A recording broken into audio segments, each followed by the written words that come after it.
Oui, je pense que ce qu'on voit, c'est que le news game, pour exister dans la presse, en tout cas dans un premier temps, pour être industrialisé dans la presse, il a besoin d'être relativement court, efficace, et ça a besoin d'être une expérience interactive intense qui fait passer un message rapidement et qui peut ensuite avoir une deuxième profondeur, et donc on peut y passer plus de temps, mais il faut en gros que la substantifique moelle du message journalistique soit transmise en une dizaine de minutes.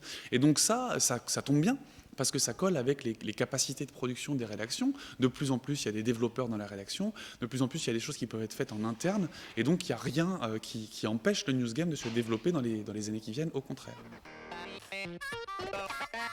Je pense que si tu fais un news game en interne, la seule obligation que tu as, c'est juste d'adopter une conception ludique et donc un mode de pensée ludique. Mais ça coûte pas plus cher de faire un news game que de faire une infographie interactive. Donc finalement, tu peux avoir des news games qui coûtent 5 000, 10 000 euros.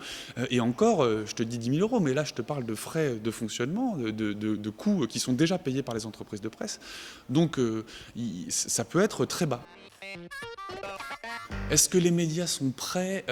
C'est un peu compliqué parce que cette réputation que se traîne le jeu vidéo de loisirs uniquement de divertissement un petit peu bébête, ça va mettre du temps à être remis en question. Et puis on sait comment sont structurées les rédactions. C'est vrai que les gens qui sont à des postes de direction sont en général plutôt âgés et n'ont pas forcément cette habitude des objets interactifs que sont les jeux vidéo.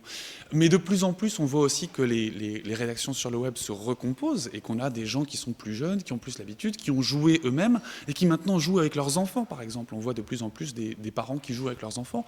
Donc le langage du jeu vidéo est de plus en plus maîtrisé. Et donc on peut espérer qu'une fois qu'on parle ce langage, on a envie de se l'approprier et de l'utiliser pour faire le métier qu'on fait tous les jours, en l'occurrence les journalistes, pour parler d'informations.